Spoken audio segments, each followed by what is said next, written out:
malam ni.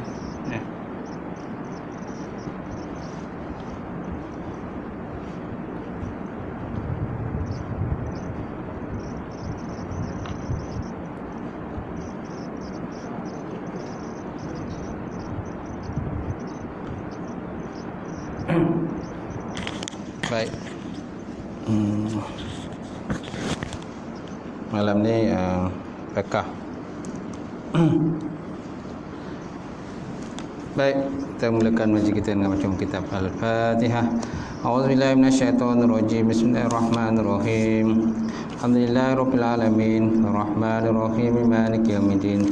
Iyyaka na'budu wa iyyaka nasta'in. Ihdinas siratal mustaqim, siratal ladzina an'amta 'alaihim ghairil maghdubi 'alaihim waladdallin. Amin. Assalamualaikum warahmatullahi ta'ala wabarakatuh. Alhamdulillahillazi anzala ala abdil kitab wa lam yaj'al lahu iwaja qayyiman liyunzira ba'san syadidan min ladunhu wa yubashshirul mu'minina allazina ya'maluna as-solihat anna lahum ajran hasana makisina bihi abada. Asyhadu an la ilaha illallah wahdahu la syarikalah wa asyhadu anna Muhammadan abduhu wa rasuluh. Allahumma salli wa sallim ala hadzal nabiyil karim wa ilal malaikatil muqarrabin wa ala alihi wa sahbihi wa man da'a bi da'watihi wa sanna bi sunnatihi ila yaumiddin. Rabbi shrah li sadri wa yassir li amri wa hlul 'uqdatam min lisani yafqahu qawli. Subhanaka la ilma lana illa ma 'allamtana innaka antal alimul hakim. Wala haula wala quwwata illa billahil aliyyil azim. Qala Allah Subhanahu wa ta'ala fi kitabil azim, ba'da auzubillahi minasyaitonir rajim. Ya ayyuhallazina amanu taqullaha wartanzun nafsun ma qaddamat lighad wattaqullaha innallaha khabirum bima ta'malun. Sadaqallahul azim. Maksudnya, wahai orang-orang yang beriman kepada Allah Subhanahu wa ta'ala, bertakwalah kamu kepada Allah Subhanahu wa ta'ala dan perhatikanlah terhadap apa-apa yang kamu persiapkan ataupun kamu sediakan untuk hari esok. Maksud hari esok itulah hari kiamat lah, ataupun hari akhirat. Dan bertakwalah kamu kepada Allah Subhanahu wa ta'ala, sesungguhnya Allah Subhanahu wa ta'ala itu sangat meliputi akan segala ilmunya. Alhamdulillah. Yang mati fadilatul imam kita, kemudian datang kuasa yang hadir, tuan-tuan muslimin yang dirahmati Allah, alhamdulillah kita panjatkan diri tashkur Allah Taala kepada Allah Subhanahu Wa Taala mengizinkan pertemuan kita pada malam ini. Inilah kelas yang pertama kita selepas kita bercuti sempena Ramadan dan juga bercuti dalam sempena hari raya, dan kita masih lagi dalam mood hari raya. Hari ini kita dah masuk 12 Syawal, dah masuk 12 Syawal lah. Dan ada kalangan kita ni dah habis pun puasa 6. Ada yang tengah puasa 6. Ada yang belum puasa 6 pun ada. Saya alhamdulillah lah dah 4 hari puasa 6. Tinggal 2 hari lagi tu nak habiskan lah. Jadi tuan-tuan, janganlah kita leka hari raya jugalah. Raya tetap raya. Open house tu boleh katakan ada je kan. Sama ada di pejabat ke ataupun di ke rumah ke kawan kita, ataupun mungkin kadang-kadang kita sendiri yang buat open house dan sebagainya. So maknanya hari raya terus kita raikan, tapi jangan kita lupa pula berpuasa. Kerana orang yang berpuasa 6 tu merupakan seperti orang yang berpuasa setahun. Bayangkanlah pahala puasa tahun tu. Satu hari pun dah berapa banyak pahala kita dapat kalau kita berpuasa. Apalagi kalau kita berpuasa 6. Ini merupakan seperti berpuasa selama setahun tu. Masya Allah. Itu hadis riwayat daripada Imam Muslim. Baik. So malam ni kita lihat sambungan pada kitab Syarah Saifuddin Najam, Misbahud Duja, yang mana kitab asalnya dikarang oleh Syekh Salim bin Sumair Hadrami Asy-Syafi'i rahimahullah taala. Baik, hari ini kita lihat tentang hukuman orang meninggalkan solat. Hukuman orang meninggalkan solat. Satu tambih mana satu peringatan. Kita berada di muka surat 30. Pendapat yang masyhur dalam mazhab Imam Syafi'i untuk orang yang meninggalkan solat kerana malas, tetapi dia masih beriktikad solat wajib, ianya dia dihukum bunuh secara had. Dia boleh dijatuhkan hukuman bunuh secara had ataupun secara hudud, dan tidak dihukumkan kafir. Orang ini tak dihukumkan kafir. Dia tinggalkan solat itu semata-mata kerana malas untuk mendirikan solat. Bukan makna dia kata sembahyang tu tak wajib.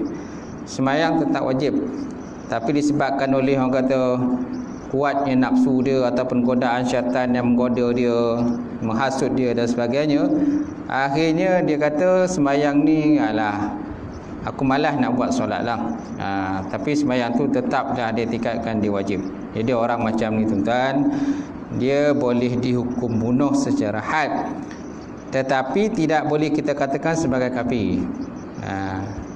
Walaupun hadis Nabi ada menyebut, dia kata man taraka solah muta'ammidan faqad kafara jihara. Orang siapa yang meninggalkan solat secara sengaja, maka sungguh dia telah kafir secara terang dan jelas. Walaupun hadis menyebutkan begitu, tetapi hadis itu ditujukan kepada orang-orang yang mengiktikadkan bahawa sembahyang itu tidak wajib. Kalau sembahyang tak wajib, maka baru jatuh kafir. Tapi kalau sembahyang itu dia tekadkan masih wajib, pihak pemerintah sepatutnya kena mengambil tindakanlah kepada orang yang sengaja meninggalkan solat. Walaupun solat itu boleh dikatakan sebagai hak individu. Engkau, aku. Kubu engkau, kubu aku, tu pulanglah sama ada aku nak solat atau tidak. Tapi tuan-tuan, bila dia nak mati, kita kena tak solatkan dia. Kena juga solatkan dia. Masa itulah, kalau sebelum tu dia tak pernah solat, masa itulah waktu dia dah meninggal dunia, masa itulah orang akan angkat dia dan masuk dia, bawa dalam masjid ataupun dalam surau untuk kita sama-sama menyolatkan jenazah tersebutlah. Kemungkinan masa itulah tuan-tuan baru dia masuk dalam masjid ataupun rumah Allah Subhanahu Wa Taala. Selagi mana dia tak mati, selagi itu mungkin dia tak akan masuk dalam rumah Ta'ala. Tapi tuan-tuan, ini semua adalah kerja Allah Ta'ala, bukan kuasa kita. Bukan kuasa kita, tapi kuasa Allah Subhanahu Wa Taala. Cuma manusia, sifat manusia ni, dia mesti berusaha lah untuk mendapat taufik hidayah daripada Allah Subhanahu Wa Taala.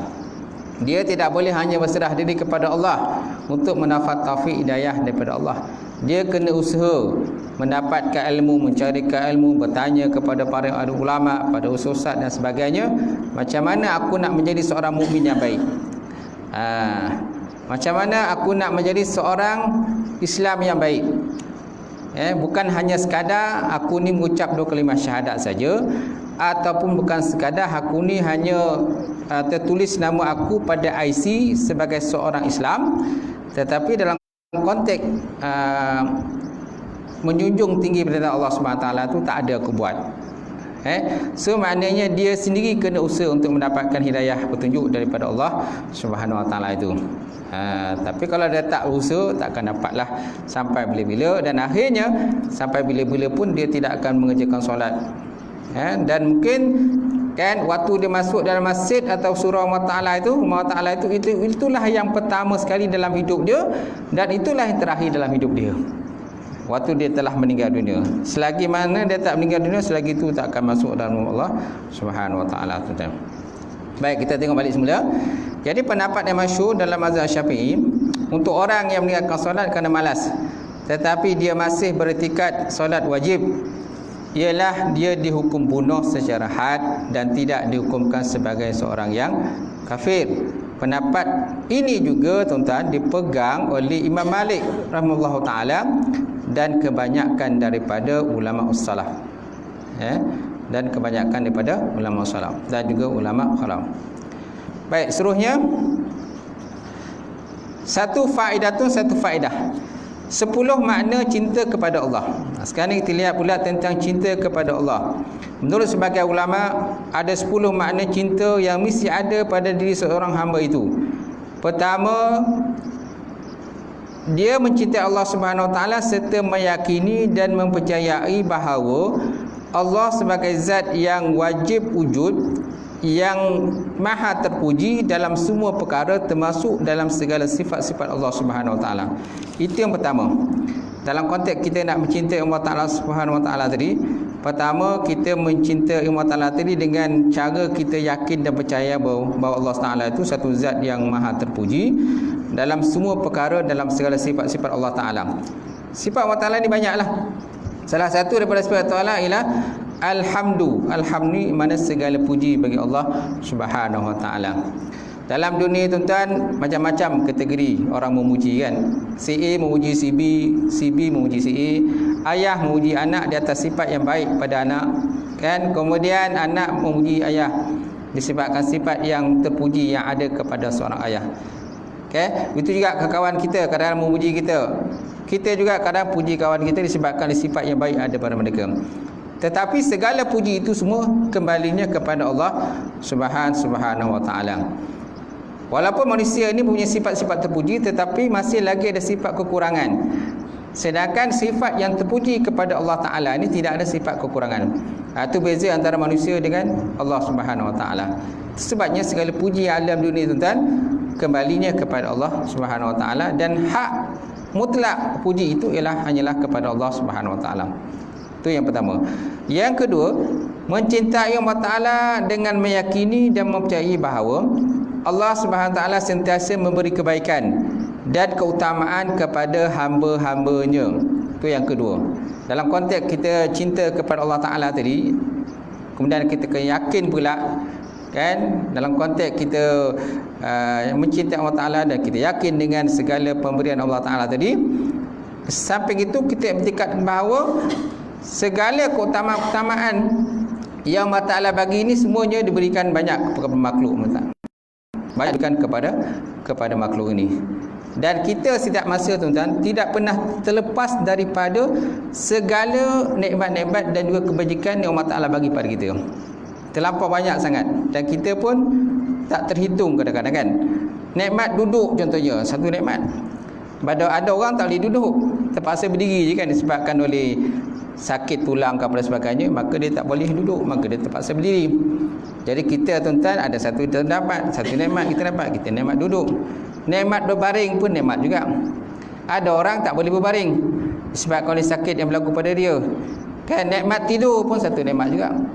Mana Allah Ta'ala bagi pada kita tuan-tuan terlampau banyak kebaikan-kebaikan yang kadang-kadang kita tak boleh nak hitung kebaikan tadi. Walaupun begitu juga kadang-kadang segala bentuk ujian yang Allah Ta'ala bagi kepada kita. Allah Ta'ala bagi ujian kepada kita dengan kesakitan. Allah Ta'ala bagi ujian kepada kita dengan kemelaratan, kemiskinan dan sebagainya. Banyak kadang-kadang tuan-tuan Allah Ta'ala bagi ujian kepada kita. Itu pun tuan-tuan ada kebaikan-kebaikan tertentu yang Allah Ta'ala kadang-kadang nak tunjuk pada kita. Dia nak tunjuk pada kita kebaikan itu. Itu sebabnya kan ada pepatah Arab menyatakan, dia kata kan, limaza ana kenapa aku, pepatah Arab menyebutkan limaza ana, kenapa aku. So maksudnya kenapa aku yang selalu menerima ujian daripada Allah Subhanahu Wa Taala. Sedangkan Allah Subhanahu Wa Taala tadi, antara sifat yang ada pada Allah Ta'ala, iza habba abdahu, apabila dia mencintai akan hambanya, ibtalahu, nescaya dia akan menguji hamba itu. Kerana sifat Allah Ta'ala itu, iza habba abdahu, apabila dia mencintai akan hambanya, maka sudah tentu dia akan menguji akan hamba itu. Walhamdulillahi daiman, oleh itu maka naklah kamu puji Allah Ta'ala itu sebanyak-banyaknya. Kerana apa yang diberi pada kita itu tuan-tuan, kadang-kadang sekelumit pun ujian yang ada yang dibagi pada kita. Sedangkan nikmat-nikmat lain pun banyak yang kadang-kadang kita tak boleh nak hitung. Baru sikit je kadang-kadang Allah Ta'ala jentik kita kan.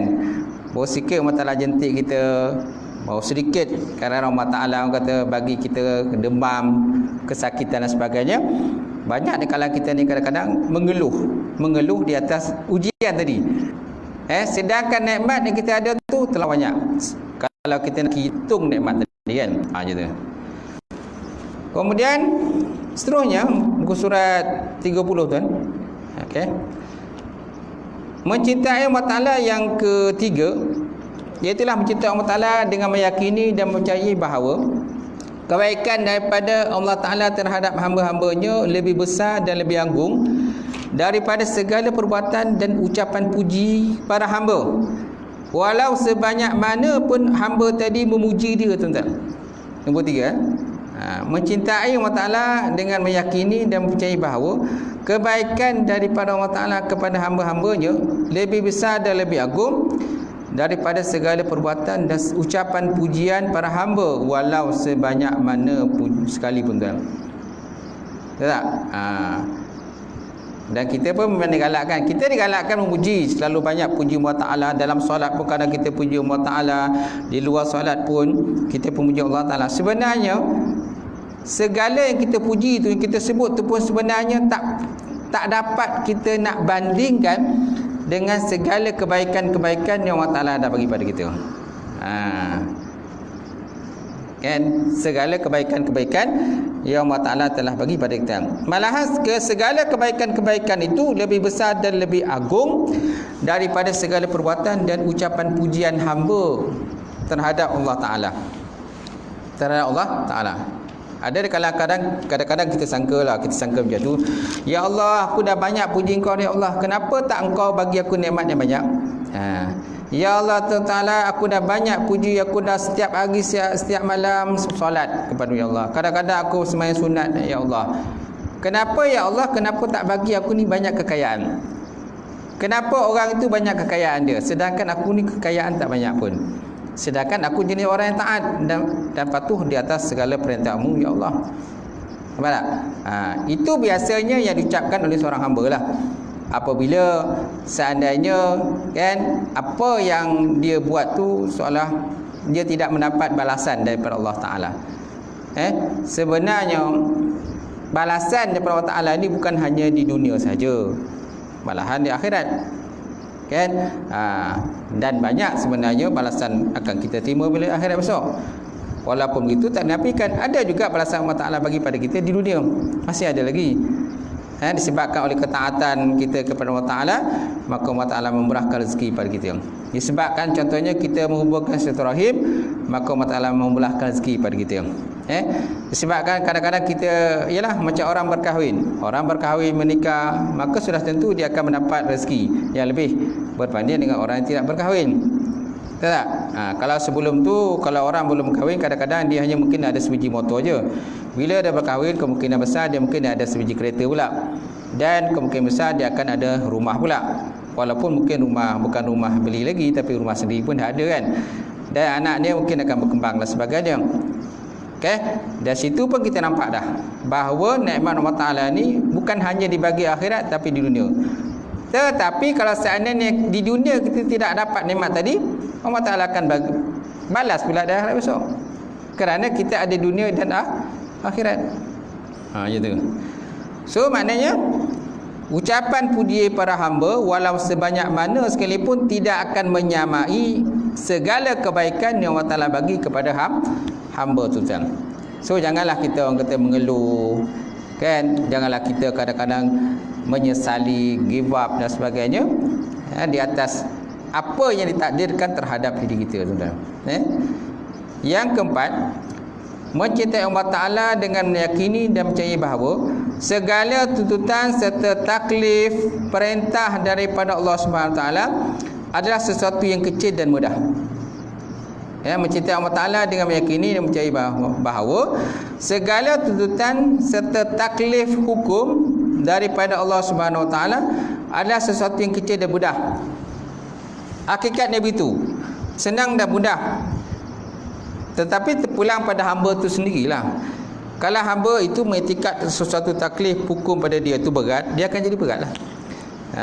Kerana Allah Ta'ala sendiri pun pernah berkata, aku itu di atas segala sangkaan hamba-Ku terhadap diriku. Kalau dia menyangka aku ni tak baik, maka jadi dia tak baik. Kalau dia menyangka aku ni baik, maka aku baik, kata Allah Subhanahu Wa Taala. Jadi orang yang sifatnya beriman kepada Allah, segala perintah Allah Taala pada dia tu dia akan cuba buat sebaik mungkin. Sami'na wa ata'na. Aku dengar dan aku taat. Bukan sami'na wa asaina. Aku dengar tapi aku mengingkari. Kan?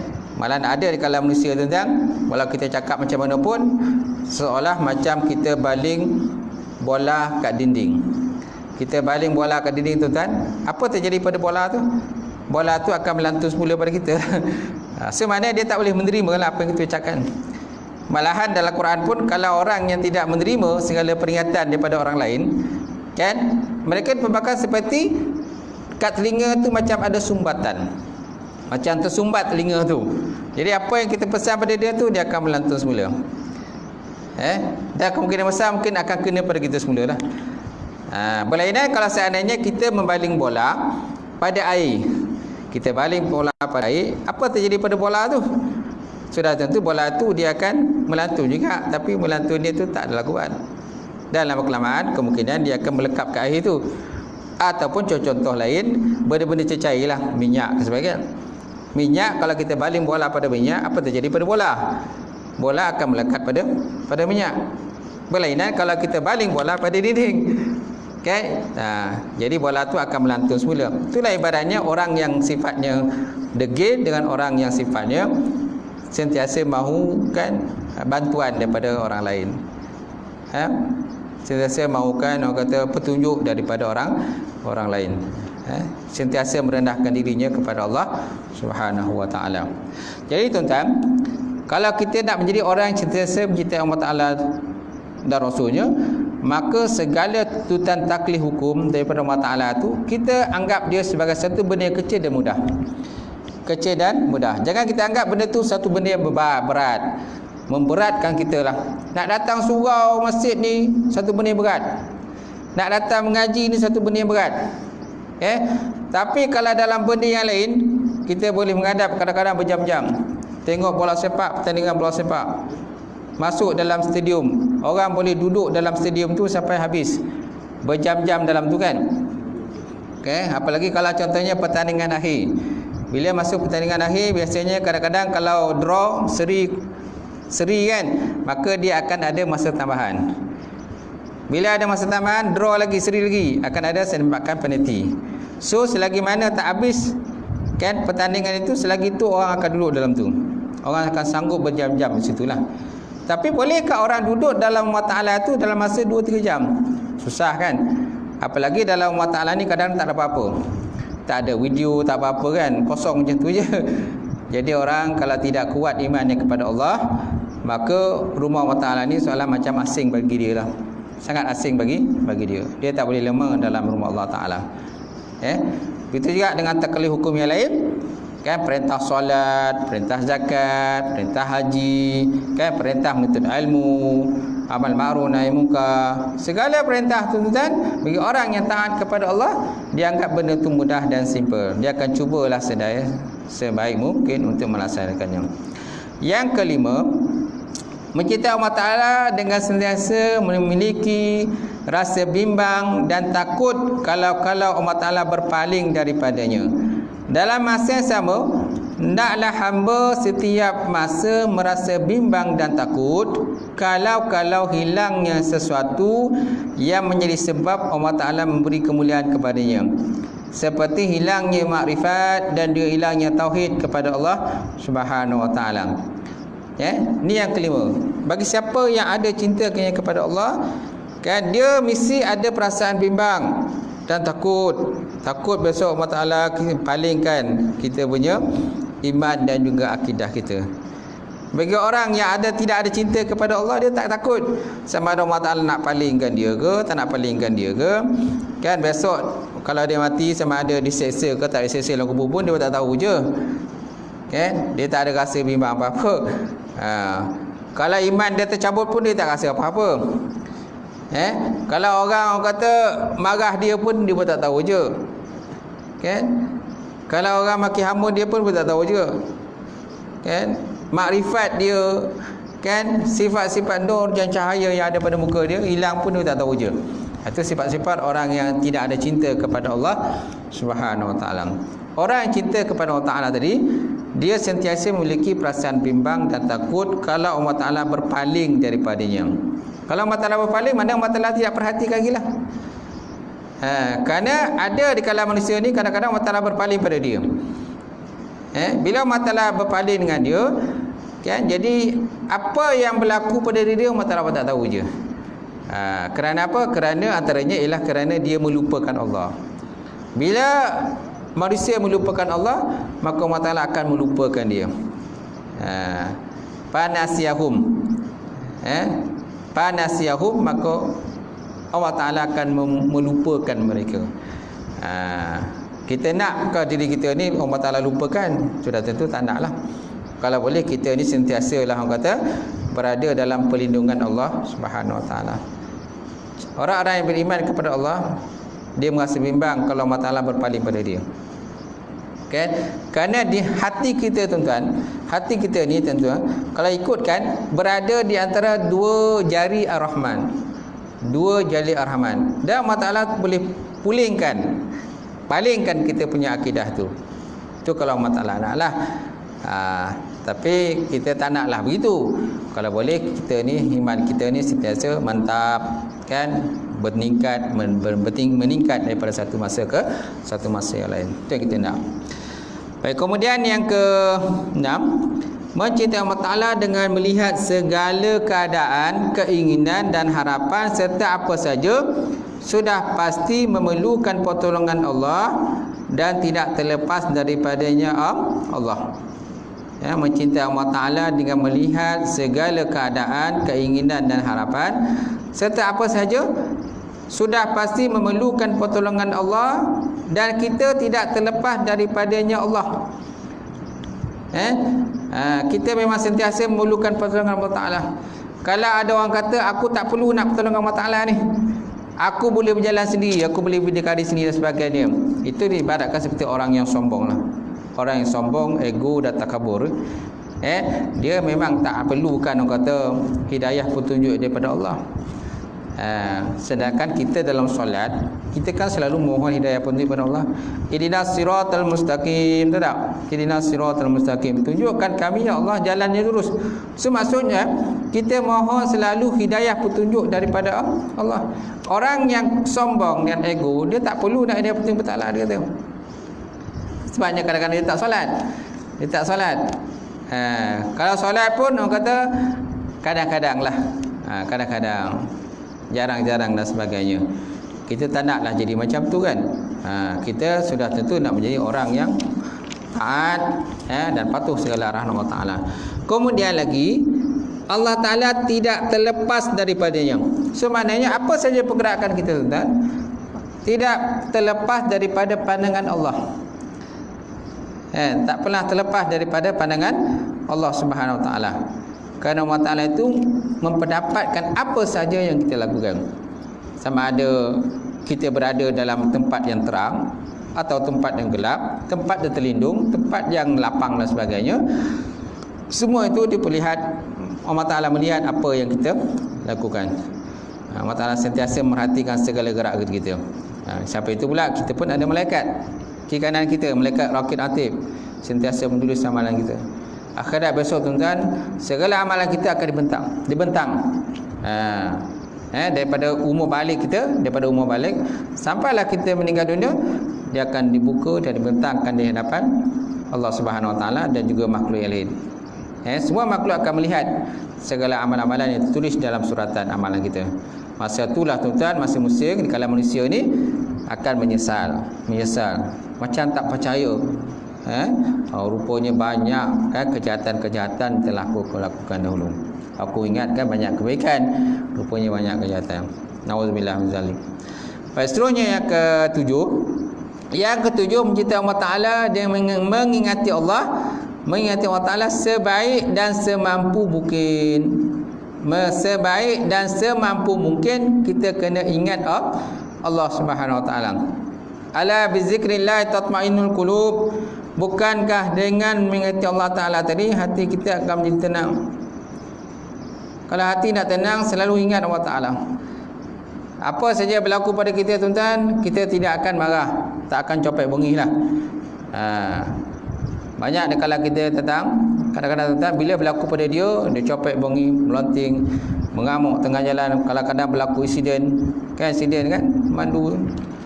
Kadang-kadang orang langgar kita dan sebagainya, keluar daripada kita, lepas tu mengamuk, hentam kereta orang, tumbuk orang dan sebagainya kan. Ini adalah sifat orang-orang yang tidak ada sabar dalam diri dia. Orang yang ada sifat sabar dalam diri dia, kan, dia sentiasa mengingati Allah Subhanahu Wa Taala dan semampu mungkin ingat selalu kepada Allah Taala. Dan dia tahu apa yang berlaku pada dia tu mesti ada hikmah dia. Mesti ada sebabnya. Kenapa contohnya berlaku insiden hari tu? Mungkin ada sebab Allah Taala tunjuk pada kita kenapa berlaku insiden. Salah satunya mungkin ialah supaya kita ni kenalah kata sentiasa bersabar jalan raya. Tak? Satu lagi mungkin kita dapat kona orang yang langgar kita tu. Sebelum ni kita tak kona dia kan. Sebelum ni kita tak kona dia. Bila dia langgar kita, barulah kita kona dia kan, barulah kita dapat kenal dia orang tadi kan. Satu lagi, bila berlaku insiden, kita dapat belajar kan sesuatu bila berlaku insiden tu. Bila berlaku insiden, apa yang kita lakukan? So dari situ mungkin kita akan report polis. Mana kita akan ikut prosedur kalau berlaku insiden, nampak? Okey? So banyaklah hikmah-hikmah terdapat situ. Separuh orang dia kata, apa ya hikmah dia? Yang aku nampak ni, aku dendam marah dengan orang yang langgar aku tu. Aku marah sangat orang yang langgar aku tadi kan. Yalah, bila dah berlaku pelanggaran, sudah tentulah orang kata, kita akan cakap kau ni kurang ajar lah langgar kereta aku. Kau ni buta, kau tak nampak kemudian kereta dia ni kan.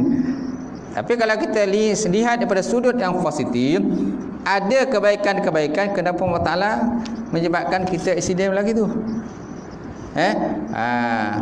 Macam tadi yang sebut tadi lah. Okay? Bila berlaku insiden, maknanya kita akan belajar sifat sabar. Yang kedua, kita dapat kona orang. Sebelum ni kita tak kena orang. Lepas itu pula kita dapat belajar pula macam mana kita nak uruskan bila berlaku kemalangan tadi. Apa yang patut kita buat? Siapa yang kita kena buat aduan? Report apa benda yang kita nak kena report? Apa benda yang kita nak tuntut? Insurans ke apa ke? Data cover dan sebagainya. Kat situ kita dah nampaklah kebaikan-kebaikan. Kenapa Allah Ta'ala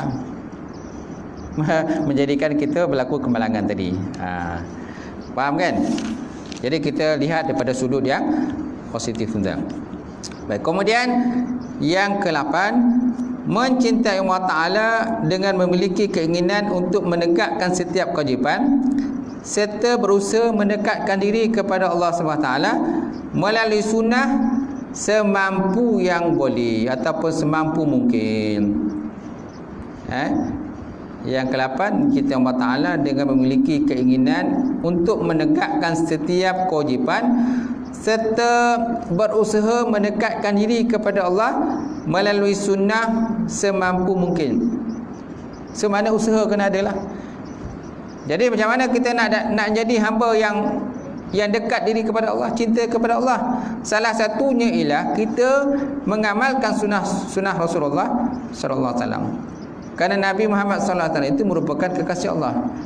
Nabi meninggal, bila Nabi wafat, Nabi meninggalkan sunnah-sunnah dia. Sunnah-sunnah, banyak sunnah-sunnah yang Nabi tinggalkan. Contohnya sembahyang sunat duha, sunnah Rasulullah. Kan? Lepas tu kata berjanggut, sunnah Rasulullah sallallahu alaihi wasallam. Kan? Lepas tu kalau kita nak buat satu benda, biasanya kita mulakan dengan tangan kanan kan, sunnah Rasulullah sallallahu alaihi wasallam. Lepas tu berpuasa, contohnya berpuasa di hari raya kan, puasa 6 hari raya kan, ini termasuk dalam sunnah Rasulullah sallallahu alaihi wasallam. So makna sunnah Nabi terlalu banyak sunnah Rasulullah sallallahu alaihi wasallam. Jadi dengan kita mencintai Allah Ta'ala, maknanya kita berusaha untuk menegakkan segala sunnah-sunnah baginda Rasulullah sallallahu alaihi wasallam. Baik, kemudian yang ke-9, mencintai Allah dengan merasa bahagia ketika ada orang yang memberi pujian bertakarub serta berjihad di jalan Allah, sama ada secara sembunyi ataupun terang-terang, sama ada dengan diri, harta maupun keturunan. Okay. Yang kesembilan, mencintai Allah Ta'ala dengan merasa bahagia ketika ada orang yang memberi pujian. Nampak? Bila orang puji kita, biasanya kita bahagialah. Siapa yang kalau orang puji dia tak bahagia? Ada tak orang bila orang puji kita, kita tak bahagialah. Aku tak bahagialah kalau kau puji aku. Okay. Sikit sebanyak kita akan merasa bahagia dan selesa lah bila ada seseorang memuji kita. Kau ni seorang yang baik, kau ni baguslah, akhlak ni pun bagus, cakap pun baik dan sebagainya. Suka tak kalau orang puji kita? Memang kita sukalah. Tapi yang tak digalakkan itu ialah meminta supaya orang puji. Itu yang tak benarkan. Orang puji kita terpulang pada dia, dan kita pun digalakkan memuji orang lain kalau seorang tadi membuat kebaikan pada kita. Tapi puji pun kadang-kadang ada juga makna tertentu. Contohnya, kan, seseorang itu nakkan projek dia nakkan projek, kan, maka dipuji orang yang di atas dia, ataupun orang yang ada kepentingan, maka dia puji, maka dapatlah dia projek itu. Kalau dia tak pujikan, dia tak dapat projek lah. Sebenarnya dia puji itu ada sebab tertentu. Malahan ada di kalangan sahabat pun kadang-kadang dia tak suka kalau sahabat dia puji dia. Dia tak suka. Tapi hakikat kejadian asal manusia ini memang dia suka dipuji. Tak ada di kalangan manusia yang tak suka dia tak puji, tak orang puji dia. Mesti suka. Sikit sebanyak mesti ada suka. Tapi kalau orang tu dah selalu puji kita, ini saya sebab, mesti ada sebab kenapa dia puji. Kau ni asyik puji aku ni, kenapa ni? Ada makna ke, kan? Ada makna. Asyik puji, tak habis-habis puji. Okay. Tapi kalau kita memuji Allah Subhanahu Wa Taala, sudah tentu masing-masing ada sifat ikhlas kepada Allah. Boleh memuji Allah Taala. Berbeza kalau kita memuji makhluk dengan kita memuji Allah Taala. Apabila manusia memuji Allah Subhanahu Wa Taala, jadi manusia tadi mengagungkan segala sifat-sifat kebaikan yang ada kepada Allah Subhanahu Wa Taala. Okey. Seterusnya, hendaklah sentiasa bertakarub, menghampirkan diri kepada Allah ataupun berjihad ke jalan Allah Ta'ala, sama ada secara sembunyi ataupun terang-terang, sama ada dengan diri kita, harta benda kita ataupun keturunan. Yang ke-10, mencintai Allah dengan menolong orang yang berzikir kepadanya. Mencintai Allah Ta'ala dengan menolong orang yang berzikir kepadanya Allah. Malahan kita digalakkan, tuan, kalau ada majlis zikir, kita digalakkan bagi sponsor pula. Tuan, ada tak majlis zikir malam ni? Ada. Okey, saya sponsor makanan. Sponsor makanan, kan? Ataupun saya sponsor lah mi goreng dan sebagainya. Malam tu, tuan, ada tak majlis orang kata pengajian ilmu? Majlis taklim, pengajian ilmu ni, ada tak? Ada. Okey, saya sponsor lah nasi biryani, tu tak? Nampak? Okey, mana dia menolong orang berzikir kepada Allah Subhanahu Wa Taala. Berzikir kepada Allah Taala. Kerana dalam ilmu, tuan-tuan, termasuk dalam bab zikir. Ada zikir yang khusus, ada zikir yang umum. Kalau zikir yang khusus tu memanglah, contohlah kita berzikir la ilaha illallah, la ilaha illallah, mana tu zikir yang khusus. Kalau zikir yang umum ni, tuan-tuan, termasuklah kita sebut la ilaha illallah ataupun apa saja bentuk-bentuk ibadah yang lain yang dapat mendekatkan diri kita kepada Allah Subhanahu Wa Taala. Contoh dalam untuk ilmu lah. Untuk ilmu pun termasuk dalam majlis zikir juga. Malah hadis pun ada sebut begitu. Apabila kamu lalu di depan majlis zikir, maka naklah kamu singgah, kan? Kamu lalu depan majlis zikir, kamu naklah singgah, ataupun taman-taman surga, maka naklah kamu singgah. Adakah alam ini adalah merupakan Quran yang hidup? Alam ini adalah merupakan Quran yang hidup, betul? Al-Quran? Al-Quran yang hidup. Bergerak. Al-Quran yang hidup. Alam ini? Alam ni bukan Quran yang hidup. Itu siapa yang kata? Dia dalam pergi Islam. Dengan nama Ustaz kata Al-Quran ni bukan itu saja. Alam ni Al-Quran lah. Yang apa, menzahirkan zat wujudnya Allah Ta'ala. Menzahirkan zat wujud Allah Ta'ala tu boleh lah. Menzahirkan zat wujudnya Allah Ta'ala tu boleh. Tapi kalau kita nak katakan alam ni Quran tu macam lain macam lah, lain. Saya tak setujulah. Tak setujulah kalau alam ni kita sebagai Quran. Quran, alam. Quran lain, alam lain. Kerana Quran ni ialah kalam Allah. Quran kalam Allah. Sedangkan alam bukannya kalam Allah. Quran merupakan benda, alam merupakan benda hadis, benda baharu. Sedangkan Quran benda yang qadim. Quran sifatnya qadim. Kan kalam Allah bersifat qadim. Sedangkan alam ni benda hadis, benda baharu. Benda hadis dengan benda baru mana boleh sama. Cuma kalau kita katakan alam ini menzahirkan sifat yang ada pada Allah tu bolehlah. Menzahirkan sifat yang Allah Ta'ala. Kerana Allah Ta'ala itu menciptakan alam, menjadikan alam. Saya tak pastilah apa yang dinyatakan oleh penceramah tu. Mungkin kena tanya balik kan, apa maksud dia alam itu Quran. Alam tu Quran dan bergerak. Menikmati alam ni kita ingat Allah Ta'ala. Kalau kita cakap apa, automatik kita ingat Allah Ta'ala. Konsep dia. Dia tak ketengah konsep tu. Wallahualam. Saya tak faham lah macam tu kan. Mungkin dia, itu sudut pandangan dia lah. Mungkin sudut pandangan dia. Tapi bagi pandangan saya tak setujulah kalau alam ni dikatakan sebagai Quran. Kerana Quran ni sifatnya qadim dan alam ni sifatnya hadis. Cuma kalau kita katakan alam ni menzahirkan sifat-sifat yang ada Allah Ta'ala. Kerana Allah Ta'ala yang menciptakan alam, Allah Ta'ala menciptakan makhluk, Allah Ta'ala menciptakan langit dan bumi, Allah Ta'ala menciptakan lautan, Allah Ta'ala menciptakan udara dan sebagainya. Itu boleh kita katakan begitu. Allah Ta'ala, alam ni menzahirkan sifat kekuasaan yang ada kepada Allah Subhanahu Wa Ta'ala. Cuma kalau kita katakan alam ni merupakan Quran hidup ni, kurang setujulah bagi pendapat saya lah. Ataupun mungkin lebih dapatkan satu lagi penjelasan daripada penceramah tersebut lah. Apa sebenarnya dia nak nyatakan kepada kita. Okey? Boleh. Seterusnya, tidak ada alasan meninggalkan salat. Masuk isyak dah? Masuk? Belum? Sekali lagi ya. Tidak ada alasan meninggalkan salat. Orang yang diikat atau dibelenggu tetap wajib mendirikan solat. Nampak? Orang yang diikat atau dibelenggu tetap wajib mendirikan solat sekadar dia mampu. Dalam keadaan diikat ataupun dibelenggu tadi, setelah dibuka, dia wajib mengulangi semula solat yang dilakukan dalam keadaan diikat tadi, kerana dia termasuk dalam bab solat menghormati waktu. Solat menghormati waktu, disebabkan waktu nak masuk dia kena solat. Kerana asal solat ni mestilah dalam keadaan suci. Kemungkinan waktu diikat dia tak suci, kan? Kerana nak solat ni mesti ada wuduk, dengan pakaian menutup aurat, kan? Kemudian menghadap kiblat. Orang diikat kadang-kadang dia tak ada kiblat pun.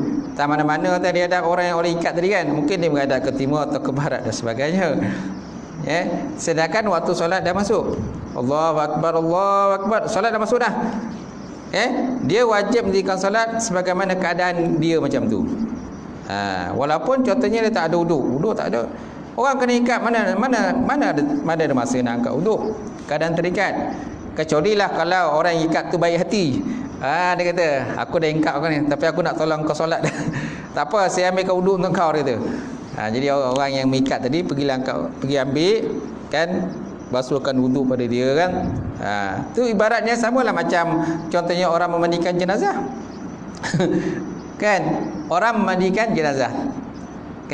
Orang memandikan jenazah, siapa yang mewudukkan orang yang mati tadi, jenazah tadi? Bukankah orang yang memandikan dia? Betul tak? Orang yang dah mati, dia tak boleh berwuduk sendiri. Bila kita memandikan orang solat, memandikan orang mati kan, apa yang perlu kita buat yang pertama? Menyediakan kelengkapan dia lah, kelengkapan untuk dimandikan. Apa kelengkapan yang digunakan untuk mandikan? Contohnya air mutlak, kan, air mutlak, sampai tu dia punya kan alat-alat pencukir apa, cungkil dia punya kuku dia kan, dia punya daki-daki ada pada kuku tu kita buat kan. Lepas tu dia punya kain tu kita gulung-gulung untuk kita nak masukkan dalam hidung ni kan. Lepas tu alat untuk sabun dia kita nak mandikan kan. Lepas tu tempat dia nak mandi, tempat dia nak mandi kan. Lepas tu apa lagi, contohnya daun bidara kan. Kemudian kapur barus kan, kapur barus itu alat-alat digunakan untuk kita nak mandikan jenazah. Bila kita nak mandikan jenazah, biasanya apa yang kita niat dahulu? Kita niat nawaitu ghusla ala hazal mait lillahi taala. Aku akan mandikan atas mayat ini kerana Allah Taala. Itu yang pertama kan. Jadi kita mandikan jenazah tadi. Kita biasanya kita akan tidur sebelah kanan dulu, sebelah kanan kan. Lepas tu kita tidur sebelah kiri. Lepas tu belakang kanan, belakang kiri. Lepas tu kita basuh sabun kan. Lepas tu kalau ada macam-macam plaster-plaster tu semua buang kan, daki-daki ke apa-apa darah tu semua kita kena buang lah. Okay, dah selesai dah mandi semua, barulah kita wudukkan dia. Siapa yang wudukkan? Adakah jenazah tu wuduk sendiri? Tak ada. Orang yang hidup ni lah yang akan, orang si mandi itulah yang akan mewudukkan dia.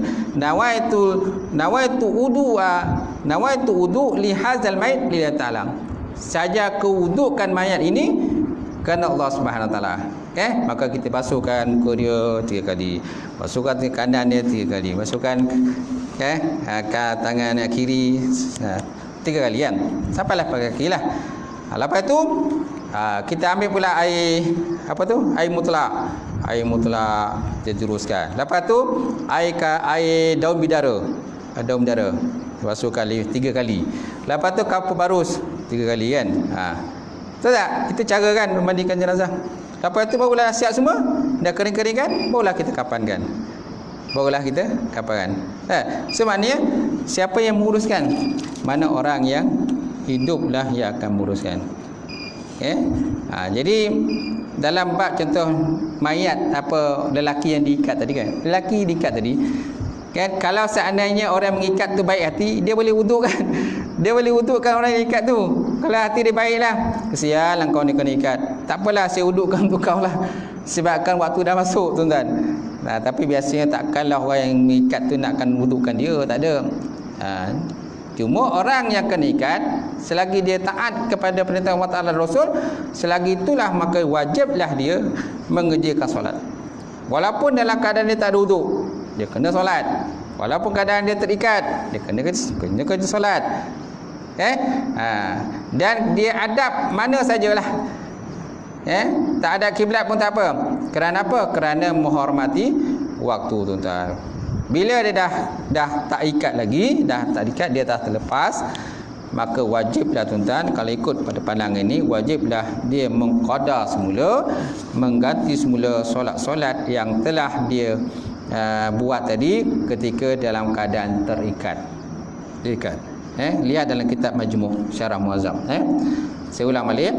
Orang yang diikat atau terbelenggu, tetapi wajib mendirikan salat sekadar yang mampu dalam keadaan diikat atau dibelenggu itu. Setelah dibuka, dia wajib mengulangi semula salat yang dilakukan dalam keadaan diikat tadi, kerana ia termasuk dalam salat menghormati waktu uzang.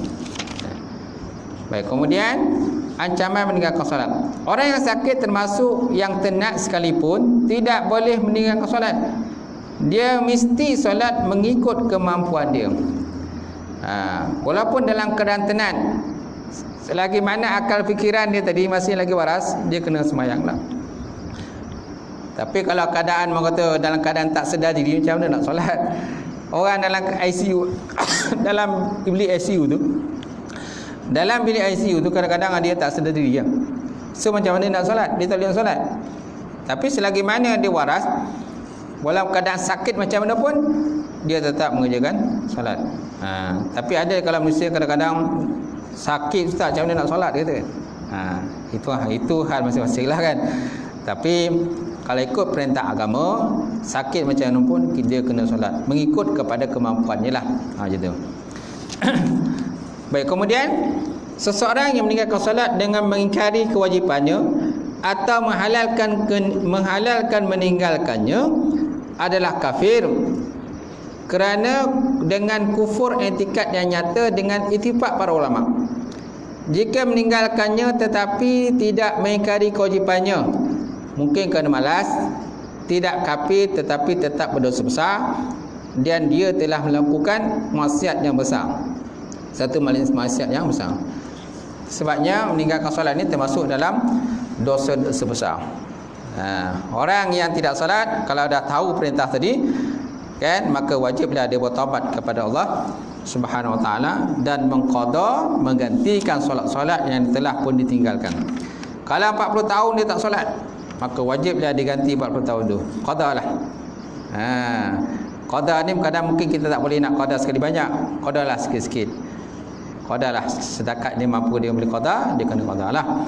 Tapi tetap kewajipan qada tu mestilah dia laksanakan. Okey. Baik. Sampai situlah. InsyaAllah akan datang kita masuk faedah solat dan para nabi. Solat dan juga para nabi. Wallahu a'lam. Kalau ada soalan daripada tuan-tuan, boleh saya tutup.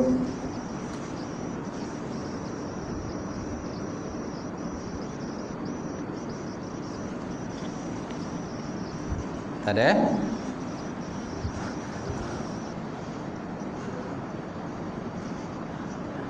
Lambat sampai. Okay, insyaAllah. Kalau tak ada kita tutup. Auzubillahi minasyaitonir rajim. Bismillahirrahmanirrahim. Alhamdulillahirabbil alamin wassalatu wassalamu ala asyrafil mursalin wa ala alihi washabbihi ajmain. Allahumma zidna ilman nafi'a wa yaqina as-sadiqa wa alam taqabbal rizqan halalan barakatan katsira wa siyana fataya alim wa lana qulubana bi nuri ma'rifataka wa ta'ala al-arifin. Allahumma faqina fid-din, Allahumma faqina fid-din. Allahumma ijma'na hadza jam'an marhuma wa tafarraqna min ba'di tafarruqan ma'suma. Rabbana iftah bainana wa baina qaumina bil haqq wa antal farid. Rabbana atina fid dunya hasanah wa fil akhirati hasanah wa qina azabannar. Subhana rabbika rabbil izzati amma yasifun wa salamun alal mursalin. Alhamdulillah. Taqabbalallahu minkum minna minkum taqabbal ya karim.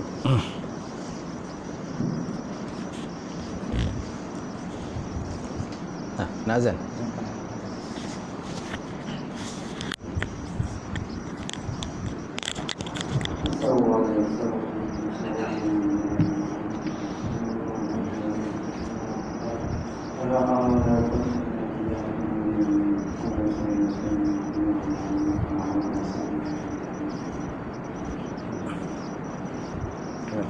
Allahu Akbar.